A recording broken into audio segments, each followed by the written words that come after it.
This is why you should care about who the guest is. This is Dan Martell. I'm going to read the thing. So Dan Martell, entrepreneur, angel investor, thought leader, buzzword, and highly sought after coach in SaaS. That is true. Or software as a service. You were early to the software as a service type thing. I feel like you were like really punching this way before everyone got on board. We didn't call it SaaS. Yeah. So you founded, scaled, successfully exited 3 technology companies within a 10-year period. I assume that means like big exits. Yeah. 2012, you were named Canada's top angel investor. Having invested in more than 50 startups such as Intercom, I know them, Udemy, know them, Unbounce, know them, nice. 2016, Dan found the SaaS Academy and grew it to become one of the largest coaching companies in the world with 1,000+ active clients. Also an Ironman athlete, philanthropist, husband, and father of 2 incredible boys. Oh, thanks, man. Yeah. So the first question I have personally, and you got a book, Buy Back Your Time. There you go. Guess Thanks what it's copy. about. Yeah. Buying back your time. Well, I'll definitely want to talk about that. So one of the things that first interested me about you was like all the SaaS stuff, right? Software as a service has like kind of the recurring income model that's so coveted, but very few people start these SaaS companies. So you got like 1,000+ people doing this. I'm always curious about consulting and like coaching at scale. Yeah. So there's one of you, but thousands of people that want your advice. Yeah. So you started a thing called SaaS Academy. Like what is that? How does that work? Yeah, I mean, so it would look like most people would know as like a business consultancy at this point. And the reason why is so at scale. And when I started, it was just the Dan Martell show, right? Yeah. It wasn't even called SaaS Academy. It was literally danmartell.com. You're a coach. Who do I coach? SaaS founders. Okay, what's your website? danmartell.com. So that was probably for 4 years, but then it just grew to, I think we were at about 200-300 clients. And then it just became too much for me. And the truth is like, I like to have certain types of conversation, but if you want to get to me, if you're like, what would you hate to do all day is repeat myself. I don't want to, if I taught something, I feel like you're the same way. It's like, I want to document it. I want to teach it. And then like, you almost have to. Yeah. Like I just don't have an interest of talking about something that I've talked about 17,000 times. So, or made a really good YouTube video about exactly with animations and stuff. And like, maybe you they could should go just check watch it. this and it'll be better than me telling you. 100,000%. So, around that time, that's when I even decided that I wanted to grow it into something bigger than the Dan Martell show. And then that's when I just do what I teach in the book. I hired my first coach, started hiring other coaches. Then I hired customer success people. Then I literally looked at my calendar and followed the same process. And now we have a head of coaching, Laura.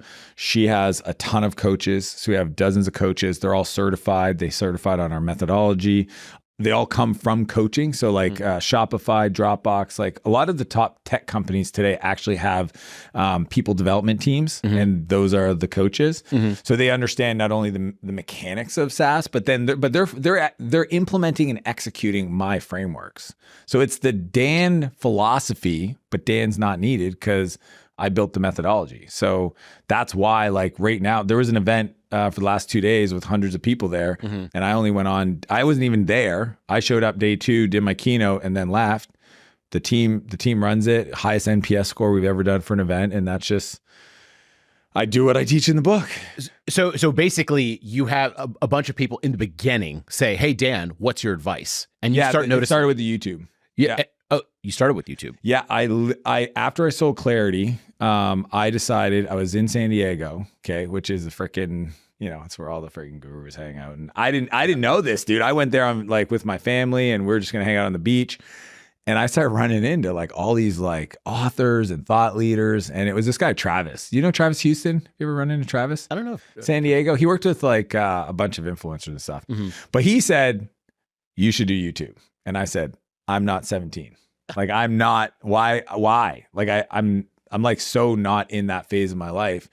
And he was just like, well, I think you'd be selfish not to share what you've learned. Cause I would love to learn, like you've built and exited these companies. You clearly have a different perspective. Selfishly, I would love to watch your content. And there was something about the how anxious I got about it. I don't know if you're like this, but like when somebody says, hey, you ever think of doing this? And I'm like, I would never do that. I've at least gotten aware enough to go, ooh, why am I so resistant? And there was just something about him saying that. And I was like, I don't want to do that. Or that's not for me. That I was like, why? And then I realized it was the fear, right? The fear of going on camera, the fear of talking, the fear of teaching, the fear of nobody watching, like all that stuff. And that's what started all. And the only reason I stuck with it is because I decided to do it for my two boys. And they were like 1 and 2 at the time, or maybe 2 and 3. It's just, if something happened to me, what would I have left at that point? It'd be a digital copy of you. Yeah, just everything. So the first videos was a lot about like life, philosophy, choosing your passion, dealing with, poopy people.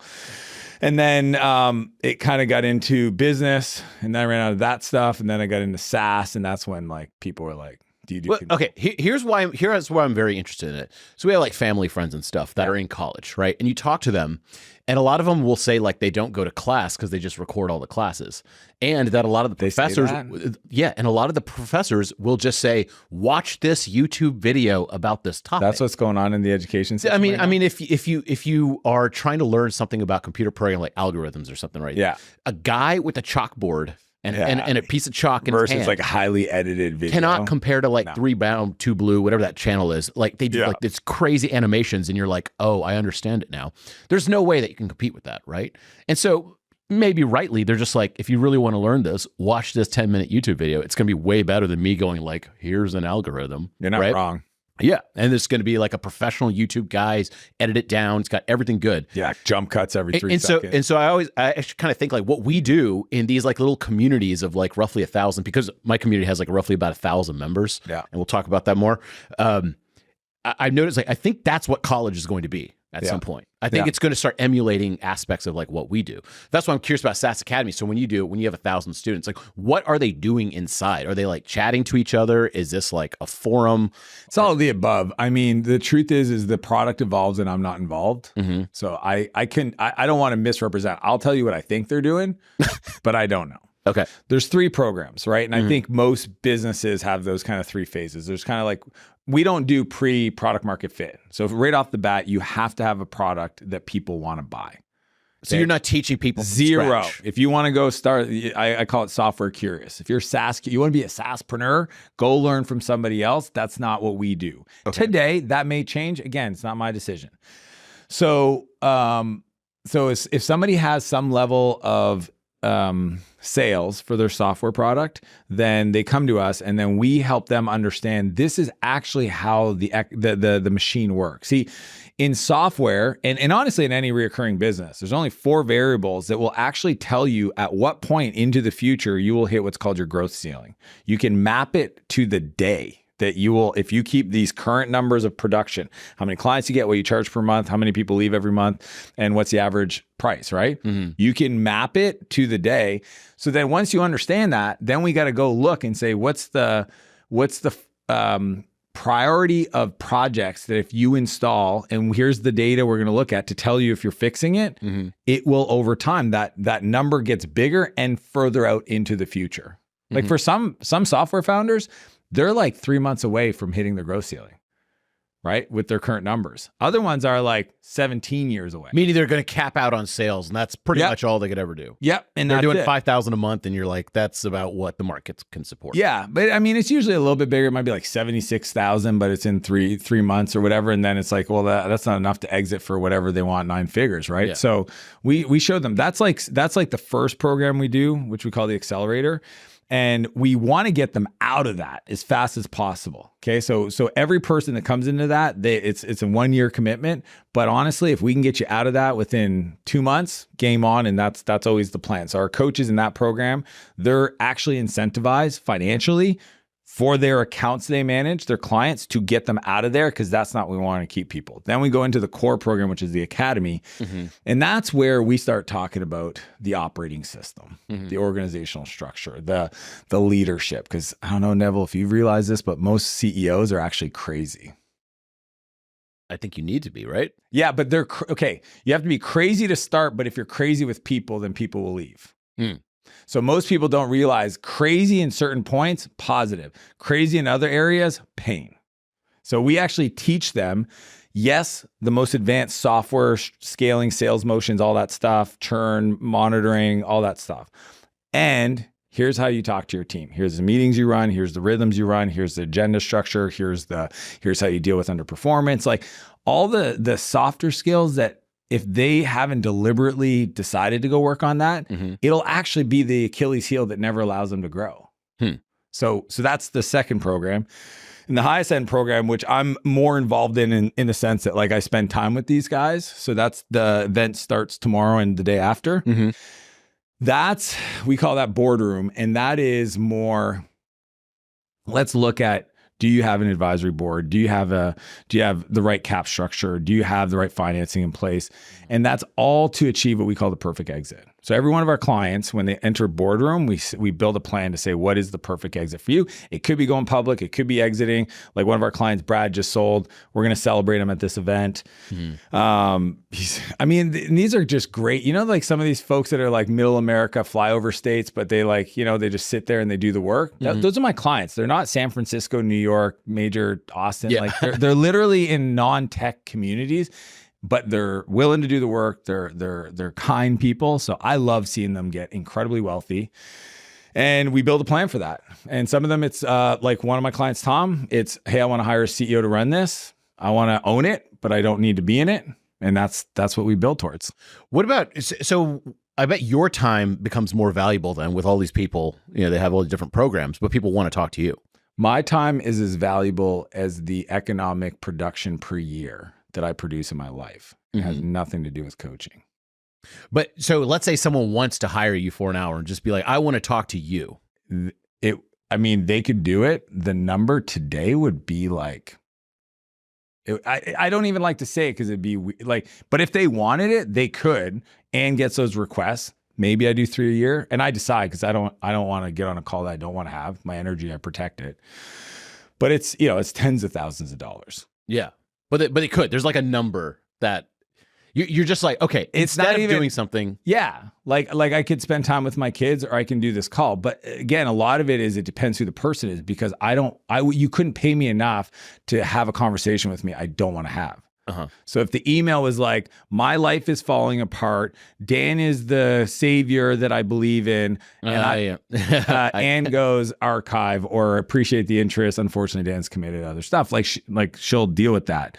But like if it's somebody that I think I could be incredibly helpful to, and they've got like a meaty, fun problem, yeah, they could buy it. But I zero do that. Like I may do 3 of those a year. Okay. I still do those, and I actually find them fun. Normally, it's not the person looking to, I think if the price is high enough, it's usually not the person that's like, my life is falling apart. I'm going to spend my life savings on this. That would be a very scary call to get. I'd say it's 50-50. Really? Oh, man, you're getting those? Hey, man, the bigger your audience, it's a lot of large numbers. I know Tim Ferriss had this whole thing about how he finds sponsors for his show. And he's like, if you need this, I can't do it. Yeah. Like if you're spending $500,000 to get your product on my show and like you're making the last 500, that's too much. There's no way that I'm doing this. He did this other thing. Do you remember when he did the open kimono event? He did one for authors a long time ago, a decade ago. Yeah. And what I loved about that is he's like, I think he charged, it was a premium, like let's call it 10 grand. And he said, you have to wire the money.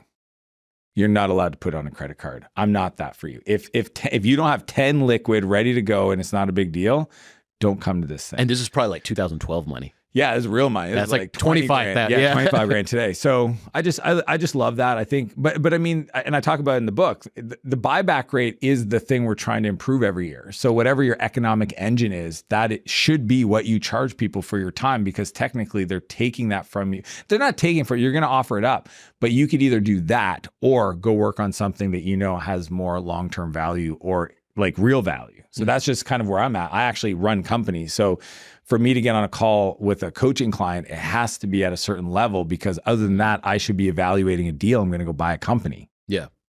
So you kind of already mentioned this, that like people who join your stuff, like they already have a business. You're not in the idea generation business at all. Zero. So but I am curious though, where are people coming up with these ideas? Are they just like browsing Product Hunt? It's awesome. Huh? It's awesome. I love it. I don't. You browse Product Hunt for old extensions. It's a lot of stuff. I think it's always best from personal experience. So I mean, if you look at like Basecamp, Shopify, FreshBooks, maybe it feels like our vintage of software, Dropbox, you name it. All these people created the products for themselves. Mm-hmm. Like that is the best place to look. Start being a freelancer. do work with people, and in your work, you will see where it is inefficient, and you hopefully should go on a journey to find a tool to help it make it efficient until you can't find the tool and you realize, I bet I'm not the only person that's having this problem. That is how the world works.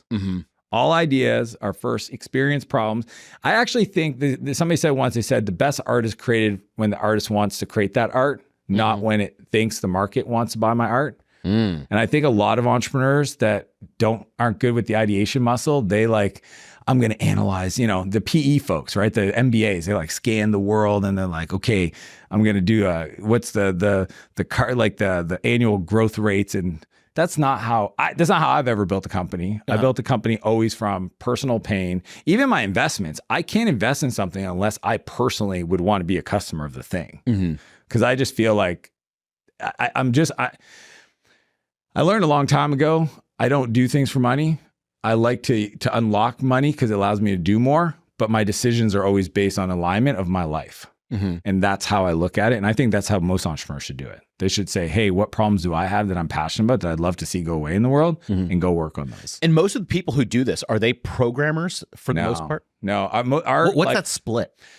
Well, so our audience is different because we work like our avatar, we call it Software Scaling Sam or Samantha. And this is a, non-technical founder living in middle America, non-coastal state, 2 kids, 36, like just very not tech bro. You know what I mean? Like the tech bros got Y Combinator, they got Techstars. The folks we coach are people that might have been like, I was in the trucking industry and I'm working in operations. And I just think the way we're managing this is stupid. And I went and my boss asked me to go look at all the tools. And then my cousin's a programmer, he's in college. And I convinced my cousin and him and we started working on this thing. All of a sudden we're doing $20K a month and I'm doing calls, doing demos. And I'm not like all my demos I'm like winning 5% of them. Like I will help you change your life. Because that I know it's not hard. So those are our people. So I would say like 70% of our clients are non-technical CEOs. Interesting. Yeah. So they're working in a trucking company and they're like, well, we're sending faxes to each other. I'm sure we can make like we're calling each other to figure out where you're at. Yeah. And there's these things called phones, and I have share my location with my kids. I'm assuming we could do that with our trucks. And then they go, I wonder how I could build this. Yeah. My cousin, they find my cousin's a programmer. Hey, Billy, could you, and she's like, hey, check this out. I built it on the weekend. Oh, wow. Let's see if we could use it. I mean, that's actually how all companies work. And then even if that little iteration doesn't work, they go, oh, what else could we use this for? It's like, well, maybe not for trucking, but what about like, I don't know, something else. And it's just, you just play with the idea until it eventually you have a customer, and that's the product market fit. It's like eventually you show it to a certain type of person and they go, oh, take my credit card. And do you get people that come in that are like the browsing Product Hunt, the browsing Flippa, the browsing, I don't know, something like AppSumo, just a place where there's like a lot of software tools? Tech bros. Those are tech bros. Dude, they're the ones that do that. Like, just listen to yourself. No normal person knows those sites unless you're a tech bro. Just saying. And I love you, but yeah, the clients we have, man, of course they've heard of Product Hunt, but they're not on Product Hunt. These are like domain experts in the most obscure, like Grant, who runs this podcast studio. Do you think he's on Product Hunt? He might be. I don't know his tech, and he's in Austin, so he's got glasses, probably. All right, man, we're profiling hard. But it's just, it's just normal people, not normal, but just they're just working in their thing, and they don't know anything about software, but they just have this entrepreneurial itch, and they're hearing about this SaaS stuff, and I mean, this is something I see all the time because we have a bunch of like small business owners, or it's employees of larger companies that come to like get stuff punched up, right? Yeah. And every once in a while, I'm like, wow, that's a business I'd like to go into when I'm 50 years old. Yeah. I love these like boring. Really, they're boring. They are software companies for the most part, but they're very boring. Like stuff. Okay, for example, train management. Yeah. We had a client who was like doing a pitch deck, and like the numbers were like eye-boggling. I was just like, wait, what? What are these numbers? This is what you're selling? And I just couldn't believe it. And that was like totally normal in the train world. Right, like a service for a train. Dude, I'm so in right now. You're speaking my friggin' love language. Like this is so like we're working out this morning. The event's going on. A few clients flying early, And Tulak, he comes in. He's from the UK. Mm-hmm. The guy runs software. It's what is it? It's people that go door to door for, I think, field service. It's like field service, man, but safety focus, right? Yeah. I think oil and services. Okay. Mm-hmm. And like him and his wife are non-technical. They've been building this company for 7 years. Mm-hmm. It provides a level of wealth for their family that honestly, and they would say this, is a little uncomfortable because they grew up with zero. Mm-hmm. And all of a sudden now they have an abundance of cash flow because that's the business model. If you have a great product with good retention rates, it can over time compound to a place where you're producing some real extra, money. And like these businesses are the best ones. Like the companies that we buy, I don't do MarTech. If you're MarTech, thank you, but no, I don't, because it's too transient, right? Like the game in software is build a product that is core workflow or core messaging or core part of a business that's niche, like train management. My favorite's prison management software. Not that I like prisons, but like just super niche government stuff that's sticky. I mean, the tech cycles of that is 12 years, right? Mm-hmm. The average is 7, but in government it's 12. So you get a customer, you can almost guarantee in 12 years on average, you're going to be a customer. What's the LTV of that customer? I don't know if your client, the people listening know lifetime LTV. Value. Yeah. So like, what's a customer worth to you when you know they're going to pay for the next 12 months? Mm-hmm. And those are the ideas I think sometimes are a little harder to get going, especially if you have to get other people excited about it. Yeah. Right. Like the early teams, they're like, what are we doing? Nah, I'm going to go do this AI copywriting thing because that sounds more fun. But I think the problem when you do the AI copywriting thing, you're 1,700 people. All the best programmers are working on AI copywriting stuff. Likely, probably just going to be squashed by OpenAI or something like that. It's just everyone's competing against that one little, like, there's like a brand new technology, and you're taking that little inch and like trying to like make something out of it, and you're almost like trying to like, what can I apply this technology to?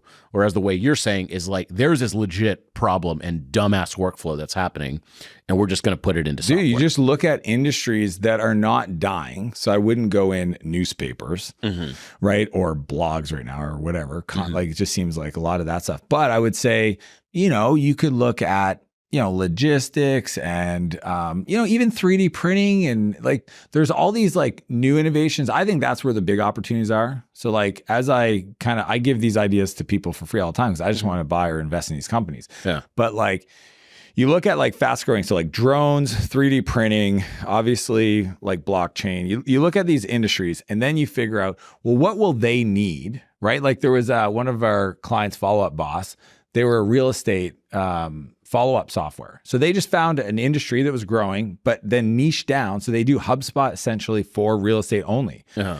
Well, who's the HubSpot for drone management software? Who's the Salesforce or NetSuite or Dropbox for 3D printing? Like, because there's these unique use cases within the workflow that might need to be expanded on in the software that makes it now, we don't use Dropbox, we use this thing. Why? Because it allows us to do X, Y, and Z that's very unique to our industry. That's what I would encourage people to go look at. And are people that they're like the HubSpot for real estate? That person was already in real estate before. Yeah. They're usually like in that industry or kind of like somehow interested. That one's a funny story because if you listen to the founder story, he actually went looking for ideas. So he was kind of more like you're saying, where he was like in Facebook groups. He was one of those foundation guys or something, right? Exactly. Like, back in the day, man. Some Dane and Dane Maxwell. Yeah. And what's his name? Drish, Andy. Yeah. When I started doing my stuff, they're like, oh, you like the foundation? I'm like, no, actually, they do the thing I don't do, which is teach people how to build the software. I work with them post foundation. That's probably a better place to be. Well, it's just my happy place. I've never been good selling things. I don't like selling the dream stuff. Like some people are like I just don't do, I'm just like, hey, if you've got a thing and you want to make it better, cool. Because there's so much there's too many dead bodies on that road that it just doesn't feel good for me. Kind of random side story. Every year I try to do a couple little experiments just for fun.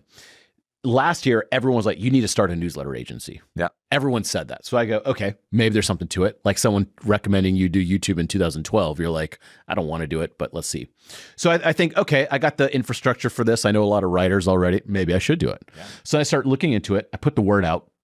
I get a lot of leads and I start talking to people. I quickly realized like one guy had a big sports company and they do like sports betting or something like that. And I was like, okay, already a little in the shady industry, like betting and stuff. And then they were talking about baseball. I don't know anything about sports. I don't know about anything about baseball. I just learned that the Super Bowl is about to happen soon. And I read their newsletters and I was like, man, I don't know anything about this. I have to focus on stuff where I know I'm some sort of expert on that. So I was like, okay, that's out. And then I started realizing, I was like, more and more as I was doing this, the people that really want you to write a newsletter are people that think like they've heard like newsletters is where the money is at or something. Yeah. And they're really hoping that you're the cure to their business, the business that's not working. Yeah. You insert the newsletter and that's going to solve all the problems. Yeah. And I'm like, oh, just like we were talking about in the beginning. Yeah, the magic wand syndrome. I'm not the magic wand. Pixie dust. And so then I actually looked like who's doing newsletter agencies. The ones that are actually doing good are the ones that are not making you newsletters. You already have a newsletter. It's already doing well. You probably sell some other product that makes the money. The newsletter is just like a way of marketing. Yeah. And we just grow your newsletter larger. Yeah. Exactly kind of what you do. It's like, here's the playbook to grow larger. Writing the newsletter, that's your job. I don't know anything about it. Yeah. So but I mean, now that you say this, it is also selfish in the sense that it is better business to be in when you solve people that have money's problems. Yes. Like it is. Now that I think about why I do it, it's also like, I like to sell things to people that have the ability to buy the thing I'm about to sell you. Like, and then it's just a decision if it's the right fit.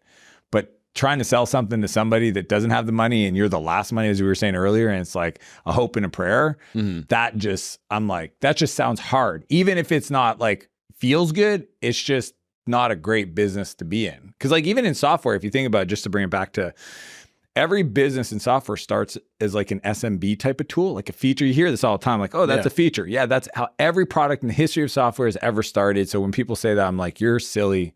You just don't understand how products are built.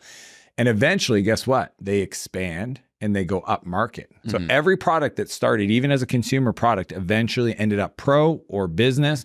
And the reason they do that is because the expansion revenue is always at the upper end of the market, because then you're selling to people that have bigger problems, that have bigger wallets to be able to solve those problems. That's a great business to be in. They pay quicker, they pay bigger, they stay longer. When we're talking about the growth ceiling, that's what we want to do. So when you invest in companies, is there like a criteria you have to invest or anything like that? Or it's just kind of like, is it solving a problem? I've distilled it, dude. Over the years, I've done, so it says 50. That would have been when I got that award, but I'm over 100 now. I would say I did 2 deals last week and it's 100%. I've distilled into one simple thing: people. Okay. Literally the betting on the jockey. Just the horse. If I read you the text message like, hey man, I'm starting a new company with my previous co-founder, blah, blah, blah, blah, blah. We're doing a small friends and family. I'm in. Oh, cool. Yeah, we actually got a lead now and we're capping it at 25K. Is that, how much do you want? 25K. Cool. I'll send the paper. Thanks. That was the text message. Why? The person. Did another deal. Hey, we're investing in this company. We think you should do it. We're putting a meaningful amount of our money in our fund in it. I looked at it. I'm in. Cool. Where do we send the docs? Here. Done. Like I used to worry about the idea. Like, you know what I mean? Like, cause I was like, that seems crucial. Yeah, no, but it doesn't because man, I can't tell you how many people I've invested in where I was like, this idea is going to crush. And then the team just totally freaking implodes on itself. That is what happened. Nobody talks about this. Co-founder fighting is probably 50% of the reasons companies die. Is the 2 people that started, or 3 or 4. And then you got ding-dongs running around with 20% of your cap table and 25% of the business, but they're no longer in the business.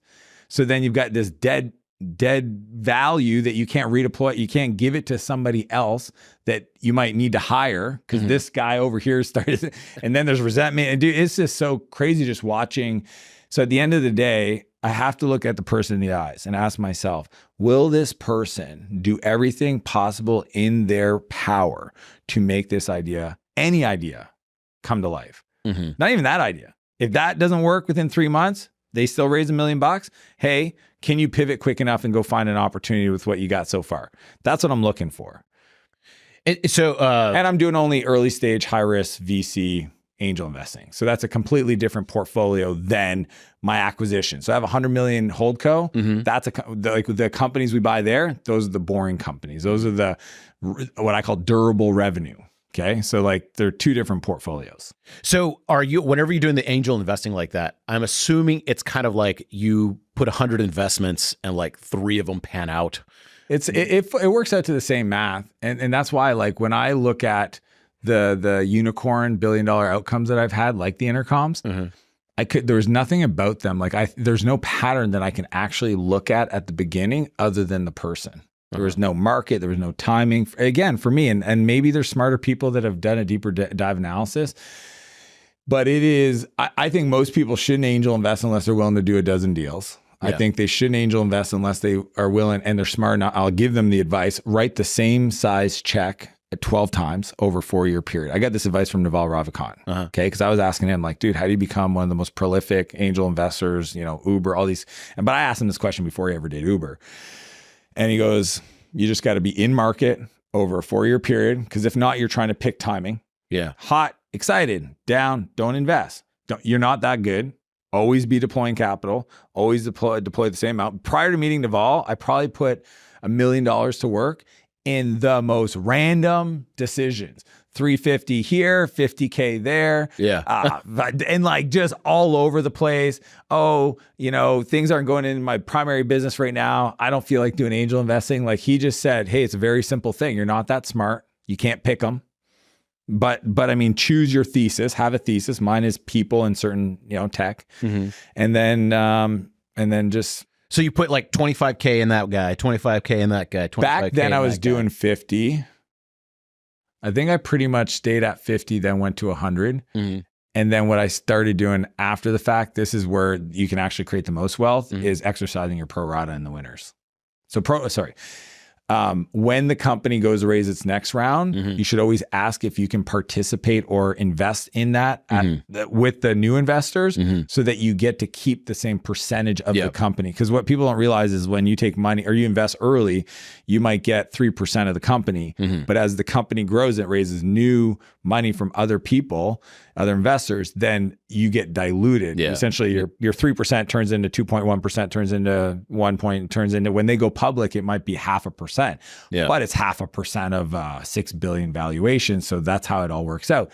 So exercising the pro rata is saying, hey, I want the permission to do that, because sometimes they don't give it to you. Mm. But if you've got it and they're a winner, like you're like, oh, the revenue's there, not the freaking paper crap that everybody's doing right now. Because it's like a lot of the investors just keep trading fake valuations. Yeah, it's not real. Like, look at the revenue. Is there real money being made? That's actually how angel investors can really create a lot of wealth, because then you're essentially making 10 investments, 12 investments, and the 3 that you see take off, you put more capital behind those so that you actually get a bigger piece of the upside, because you're almost guaranteed they're going to have a big exit. So I feel like this is kind of like the Warren Buffett style, but for angel investing, where it's just like because he's always like, just put a certain amount in like the stock market. Oh yeah. For like index fund, like it's like it's a very boring. It's super boring, but it is kind of like, well, he has been rich for 7 decades straight. So so the Buffett one's an awesome one, because you got to, and I love studying people like Warren. Okay, Warren made his money buying private equity. Mm-hmm. Like, and I don't know all the context was like this, but I mean, a lot of these companies are public, but he makes his money by deploying capital, buying stock in companies, public companies, at a price that is fair and he says this, like, I'd rather buy at a fair price for a good company, mm-hmm. than a great price in a bad company. But like he just, because he has an unfair advantage, copywriting, I know SaaS, like we know how to do stuff that is the tip of the spear. And that's actually why you should stay there, because at the tip of the spear, you get other people's advantages. Mm-hmm. So Warren gets access to deals nobody else gets. He gets the calls nobody else gets. I get the calls nobody else gets, because they want to be in business with a Warren, right? Mm-hmm. So he tells normal people that don't have his experience, knowledge, appetite. If you're asking me, what do I tell my kids? This is what I tell them. Yeah. Put it in an index fund, dollar cost average over time, have a decent portfolio that's diversified. But that's not what he does per se. He does what we should all do, which is, where do I have asymmetric risk, like returns in regards to like the downside's almost negligible and the upside is high. And how do I create an infrastructure to do that at scale? So then when you're investing in these companies, do you see a certain split? I feel like most people, it's like 5% will actually exit. Yeah. In a meaningful way. Yeah. 90% of them will probably do okay over a very long period of time and just chug along. I don't know about 90%. No, it's not 90. It's one pays the fund. Yeah. Okay? So you'll get one that'll make a 10x for the whole. So like one Intercom, one Google. Yeah. Well, that's the whole thing. Google and Uber, et cetera. So it's like you invest $1 million total in different companies. One's going to make you potentially. You got to do enough, right? And you can't be invested in East Coast Canada where I grew up. That was the other mistake I made. Okay. Great entrepreneurs don't live. There are some, as a percentage, law of large numbers, and this is why San Francisco is a beautiful place, and so is Austin, so is Boston, so is New York. The concentration of IQ per square foot is just higher. Why? Because they're desirable places for people to live, means that all the people in Eastern Europe and all the top entrepreneurs around the world come to America, the American dream, to move to these cities to go study with the best of the best and the network effect. So that's another component of it, is that you have to go and invest in places that have a target rich audience of people that do this. So I made the mistake of investing in East Coast Canada where I grew up and lost a lot of money. Then I moved to San Francisco. So it's like, yes, one will make the fund. Let's call it on average 3 to 10. So on $1 million, you might get back 3 off one company or 10. Then you've got 3 that'll out of 10, 1 will make the fund, 3 will make you a triple. And then I would say 50%, 5 will be a push. You might get your money back. And not even, so we're, no. 3 will be money back, and then half will be complete wipeouts. And that's a standard across the industry. I feel like that's pretty normal. That's like the norm. Because even the best venture capital, if you talk about A16Z, whatever, they all have like that same, you look at that same split, right? The problem is there's so many. Do you want the real deal? The VCs are there's a lot of, can I swear? Sure. A lot of fuckery in the VC space. And when I say fuckery, I mean like full on, they know they're deceiving their LPs. They're messing with numbers, dude. They're borrowing money to make investments to delay when they have to report the capital deployed so that they can pump up their what's called their IRR, their internal rate of returns. It's bullshit. So it's like, even if you look at the industry of how it's reported, it's not real because the activity behind the scene is not real. So they're reporting on nefarious people. The game of VC, of the big funds, I'm not going to call any names out, but you know who I'm talking about? Like a lot of these, the game is capital raising because they get their 2%. So there's no, like, it's actually a beautiful business model if you want to raise a fund because you can't lose. You never lose. Yeah. 2% of what are these funds? $1 billion funds? Like, you know, and they're like, oh yeah, we invest in talent and services and we add a lot of value. Not that much, right? You guys have a fleet of jets. And they all play roughly the same game, that like one Google returns, like that's kind of the whole thing. The rest fail. They don't really care. No. And I mean, the other thing is they're not accountable. Imagine if you weren't accountable for your results for a decade. Like, Neville, it's an easy way to fucking do a little Fugazi. Yeah. Woo, I'm waving my hands. I got a decade to kind of hopefully figure out. And guess what? If it doesn't work out, shut the fund down, start a new one with a different name, different team, and boom, I'm back into business. Let me ask you about, ARR, annual recurring revenue. Annual recurring revenue. On Twitter, it's more passe to just like talk about your numbers nowadays. Everyone just like talks about the numbers. Yeah, really build in public. It's super cool, honestly. Yeah. 20 years ago, like no one talked about their money. Zero. Like this. Yeah. I was actually one of the first financial blogs to do that. And people are like, are you insane? Now it's just totally normal. But one funny thing, and I just want to know your thoughts on this because you probably deal in ARR, MRR, all that stuff all the time, is people say like, I hit basically $1 million ARR this month. And I'm like, but people leave the business too. So like a lot of AI startups, you hear that a lot. Yeah. It's like we hit $1 million ARR. I'm like, so people go like, wow, $1 million. They think like there's $1 million in that person's bank. And I'm like, wait a second, 1 million divided by 12, you're talking 83,333, whatever. So you're talking about 80,000 a month, roughly equivalent that you've hit. But that doesn't account for any churn or anything like that. Is this another way that like, do people in software get blindsided by this? Is this like a dangerous way talk like ARR? I think it all depends. I mean, anytime we're communicating, we're either deciding if we're trying to like overinflate, pump up our tires, choose the data points to create credibility. Like, I mean, we get it. I'm not saying I'm immune to the same thing. If somebody's asking me how's the business doing, I said, hey man, we did 6 million run rate. That's the way I say it, because I think ARR is kind of confusing, because annual recurring revenue, they think, oh, that's a 6 million annual recurring revenue. I'm saying run rate. Now they may, but again, maybe they don't know, and maybe I should say whatever that number is per month, right? 600K a month. Yeah. Because that actually, as I say that, it's clear. Yeah. And it's actually probably the right thing. But if you're trying to communicate the seriousness of your business, it does sound, which sounds better. We're at a 6 million run rate, or we did 500,000 in revenue. 6 million sounds bigger, better, and more impressive. So if you're talking to your bank and you want to get their attention, you might want to choose the data points. So I don't mean to be so esoteric about it, but as a copywriter, you can understand this, because I can say the same thing 14 different ways, and one way is going to get the person to lean in. If that's, you know what I mean? That's just a marketing communication tool. So I think the AR, I don't have a problem with the AR. I have a problem, especially in the internet marketing folks, and like people are like, yeah, we did 6 million. It's like, you did 6 on the launch, you paid out 7.2 million in. Yeah. So the way I communicate with my clients is always, what's your EBITDA? Like EBITDA, like I want to know how much money you had left after the fact. And then my follow-up question is always, how much are you paying yourself? Are you paying yourself market? Well, I'm not taking a salary. Okay, that number's inflated. So, but I mean, I put that, a lot of it on the audience. They should educate themselves on what these numbers mean. Yeah. But I mean, I think it's fair to say, hey, we're doing X in ARR. But even ARR to me is not run rate. And I think they're using ARR as a run rate, and they should just say run rate. Because ARR to me is a little bit more mature revenue.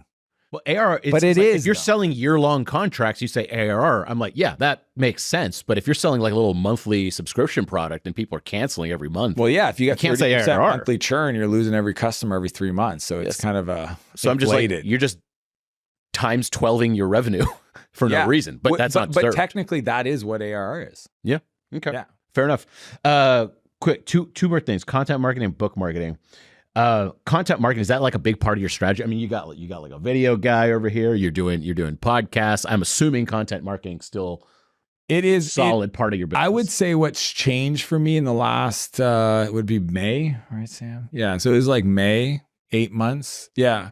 Is I have always, so the YouTube, so the conversation with Travis in San Diego, that got me down on like, okay, let's do the video. I'd always been on Twitter and I'd blogged. Okay, my whole life. Like, not my whole life, but since 2008 or 2007, 2008. Essentially the whole life of the maturity. The maturity of blog Web 2.0 in many ways. Post-iPhone internet. Yeah, exactly. So then what happened was, I'm friends with Hermosi, Gary V, Cody, Noah, and how many times can you hear the same thing said different ways from people you admire till you actually like go, maybe there's something there. And it was just like, remember we were in Vegas with the team, sitting down with Layla and Alex, and Alex, obviously, Hermosi's just meteoric rise the previous year, just boom.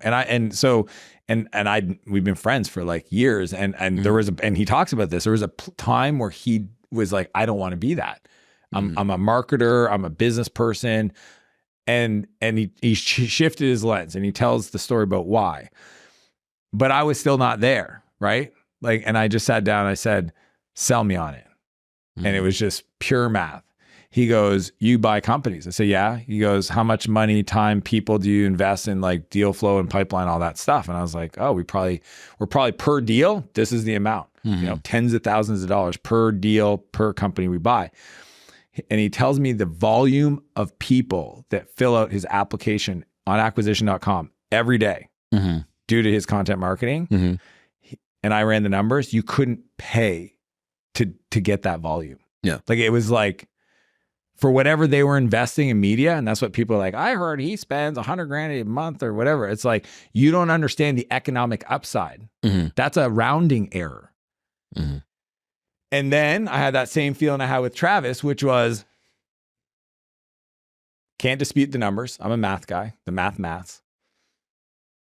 Really, really, really anxious. Don't know if I want to be a guy on the internet, a guru, whatever, guru, all that. Don't know if I want to live my life publicly, right?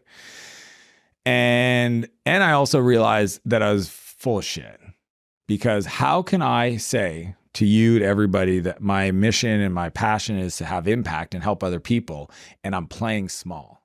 And I wasn't, dude, I had 100,000 subs on YouTube. I've been doing this shit for a decade. Like, I'm not, to most people, I was doing it. Mm-hmm. I was tweeting and an audience and speaking and like all of it. But if I looked inward, I knew I was acting like an amateur.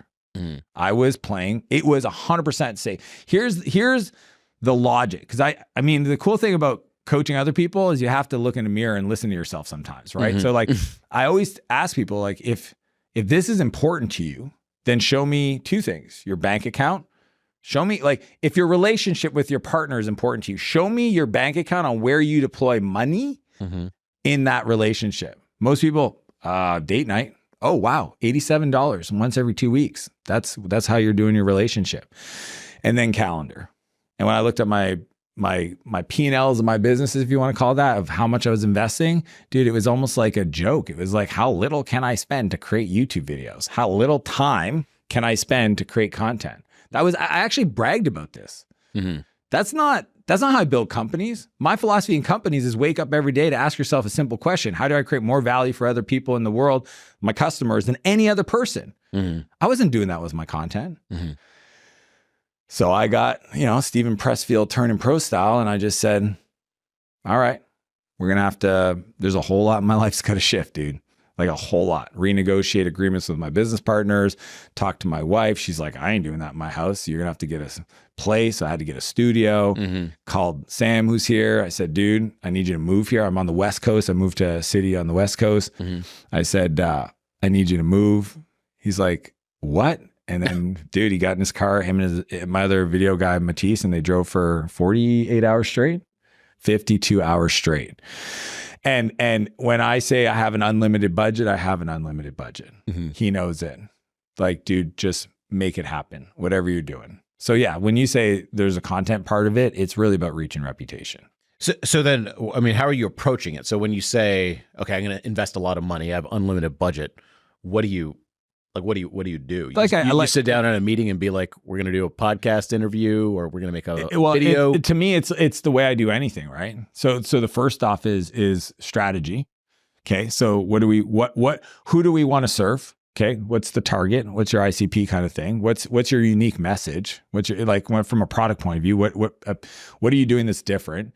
What's something that only you have that you have a unique opinion on? Right. And again, these are not Dan Martell ideas. This is, I hired people like Sam and said, hey, you guys go talk to the people, talk to Caleb with Alex's team, talk to Cody's team, talk to Noah's team. Like, let's just talk to the smart people, figure out what they're all saying, and then put that together and come up with a plan. And then this is, again, business 101, pick and focus. So what channel are we going to focus on? Okay. So like, where's the force multiplier? So which one do we start with? We decided to start with YouTube. Or no, was it Instagram first, Sam? Yeah. So all in on Instagram, and all in until we get the momentum going, and then hire more people to then deploy to the next one, then to YouTube, then, and then we just keep working through it. But it's just like a business. We have a dashboard. It's literally a TV in this studio. It's got all the metrics. It's just, I just decided to do what I do in every other business in a media company. Mm-hmm. But the media company is the Dan Martell brand. There's no, like, we don't do client work. This is dedicated team to all of this. Do you do, kind of a random question, is SEO part of this at all? I know, again, I'm not the guy to ask. Like, so one thing about me, Neville, is like, I work through people. Mm-hmm. And when they want to talk to me about SEO, I just look at them and say, is this something you want me to know about? Mm-hmm. Because I don't need to know about it. Mm-hmm. And they go, I guess you don't need to know. I said, perfect. Instead, can we work on the creative outlines or something I can do? I will say, because I work out with Sam This morning he was showing me some of the stuff they're doing on the podcast SEO, and it's pretty badass. So I would say SEO pertains to each platform. Uh-huh. But are you talking about YouTube? Talking about articles on Google, like when you were starting in 2008, that was like the big thing. Yeah, I would say today it is not. It's not. I know because it's not even our conversations. Yep. Content on Google article wise is not even a thing for us right now. Okay, got it. We're looking for organic. We don't do paid ads. All organic distribution for you pages. And that's the beautiful, unique thing that's happening right now in this world. It don't matter if you have 13 followers or 13 million followers. If you create content that the algorithm likes on that platform, it will go viral. Well, that's just what I'm seeing, like this tectonic shift in SEO where it used to be like the ultimate thing to get. Yeah. And that's how people would be like, I searched this and found you. Yeah. I would hear that all the time. Now, no one says that. And it's all about like, I followed your Instagram video or something. No, it's I saw you on my For You page. Yeah. Yeah. Like literally, I'll tell you a great story. The other day, 2 weeks ago, my wife messaged me, goes, check out this kid. I looked through his name, Sam something. And I was like, I know his last name. So he's like, Sam, whatever. And I go, oh, cool. I was like, I click through, like his story, go to messages. I'm like, oh, he's a client. I have a coaching program in the back of that book. He's in my program. She's like, really? And I'm like, yeah. She goes, I really like his message. You should like help him more. I go, cool. Reach out to Sam. Hey, dude, when you come to Kelowna, where I live? He goes like, I don't know, anytime. I was like, cool. How about you come like next Tuesday? He's like, buying a ticket now. Reach back out to my wife. Sam's coming to Kelowna next Tuesday. What? You did that fast? I said, well, I'm pretty quick at taking action. And then I go, how did you hear about him? Right? And she goes, he was recommended to me. And I'm like, this is how the world works. Sam puts out great content. My wife resonates with it. She shares it with me. He flies in. Not only do we take him on a founder's high, go for coffee, Sam brings him to the gym, we bring him to the media studio to show him everything, Like, we're going to change this guy's life. And he deserves it. Why? Because he is putting himself out on the world to help other people. And I think that's what a lot of content creators might be missing, is that any form of gatekeeping, any form of holding back, any form of doing it other than for the reason of serving other people, it's just not going to go viral. And you have to have an opinion. Most people aren't saying anything. Mm-hmm. So that to me is like the new world of the equivalent of an SEO, where it used to be that.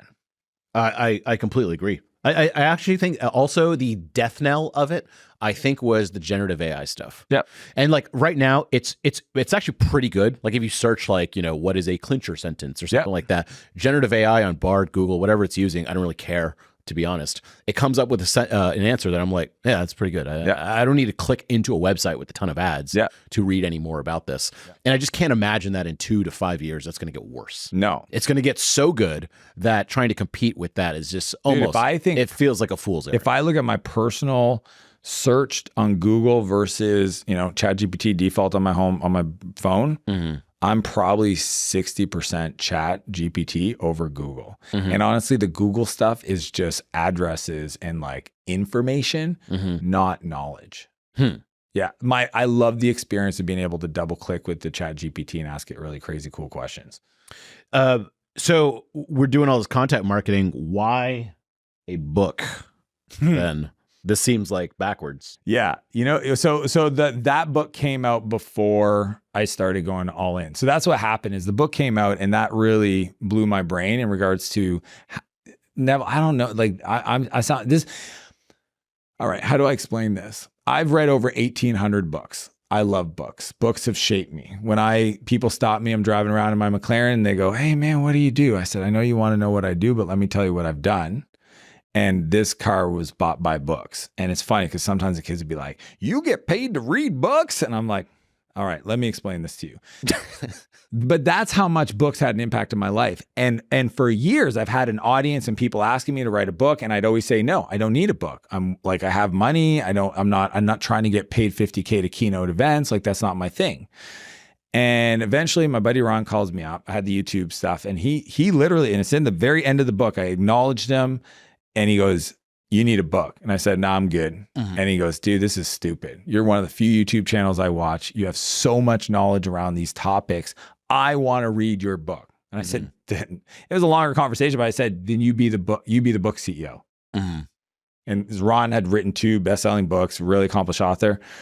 And he goes, let me think about it. And he hangs up, calls me back, said, let's do it. So Ron became the book CEO. He hired Lucinda, our agent, his agent, but now our agent. And we became partners on this book and we worked on it. And it took like a year or 2 years until it finally came out, maybe 2.5 years actually from that conversation to it coming out. Good Lord. Yeah. Well, Penguin Random House, traditional publisher. I totally understand. I know. Blah, and it's insane. I'm so not a fan of that process. Yeah. Zero going to do that again. No, like I don't care about the list and all that baloney. Anyways, book comes out and I couldn't believe it. Like people that have known me, my brother, my wife, my best friends, they weren't listening to any of the shit I was putting out there. None of it, but they read the book. The book changed their lives. Yeah. They were like, oh, I finally get it, Dan. I watch you live. I seen how I couldn't understand it. Now I understand it and I put it into practice and my life changed, including my own wife who sleeps next to me every night. Dude, I have pictures of her reading the book for 10 days in a row. And she finally, I got an assistant, Dan. I'm doing this. There is some, I mean, I write all day. This is primarily business. Yeah. This to me, when I see this, I'm like, it's just a long blog post. Yep. It is a document with words and then you print it out. Yeah. There's no difference between this and a long blog post, but there's something about this that is immortal. And like, you know, the nuclear war happens and then like this might actually survive our computers. No one's know how to decode it. So like there's something about this that definitely carries some weight. Yeah. It's kind of interesting. I had that same kind of lens on it. And then I realized that even working on the book, I had my writing partner, Paul, and like just the structure of the book and what makes a great book. And it actually is a little different though. Right? Because like it's so crazy. It's like, what is the one thing that we have a unique opinion on and that we can just kind of, and we all know like, hey, if you really want the book, first 3 chapters, you're good. You could stop after. You can actually skip to the 3rd chapter, which is actually the chapter that opens up the framework. Everything else is kind of selling you on finishing the book. Like as a copywriter, you get this. It's like the title, the subtitle, the first opening pages, it literally is designed to get you to just hopefully maybe finish the book. Because if you finish the book, you'll recommend the book. And that's what makes a great book go viral, word of mouth. But it's like the 3rd chapter is actually the bulk of the book. And then each other chapter unpacks the thing. Even in all that, it's just fascinating. And here's what I think it is that people want to spend time on a concept. And as they're reading it through their own perspective and they're staying with it. And if you can give them a unique point of view, that's what I tell people all the time. I'm just a professional point of view dealer. I'm like, I don't sell drugs anymore. I sell points of views. It's like, which one do you want? Because if you can adopt this one, I think your life will change. If people understand the buyback principle, their whole business world will change and it'll impact their life.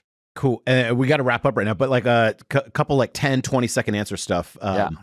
Book that's changed your life personally? First book I ever read that nobody's probably ever heard of is called Love is a Killer App by Tim Sanders. Love is a Killer what? App. Love is a killer app. Tim Sanders. Any business in particular you would start again if you had to start again today? No, I would be doing it if I wasn't. Same thing. Yeah. Tell me something about rich people that 99% of people don't know. Yeah. Rich people when they look at money, they're looking at things that they can buy that's going to make them money. Poor people look at things that they can consume. And then middle class look at buying stuff that improves their credit score. Nice. Just saying that's like the easiest way to understand. And then lastly, you have 2 kids. What skills are you teaching your kids so they're set up to succeed no matter what the technological landscape in the future is? I would say creative thinking and emotional intelligence. Those 2 for sure. Critical thinking and emotional intelligence, EQ. Nice. Where can people find you? Instagram's my favorite. So find me, Dan Martell, 2lsandmartell.com.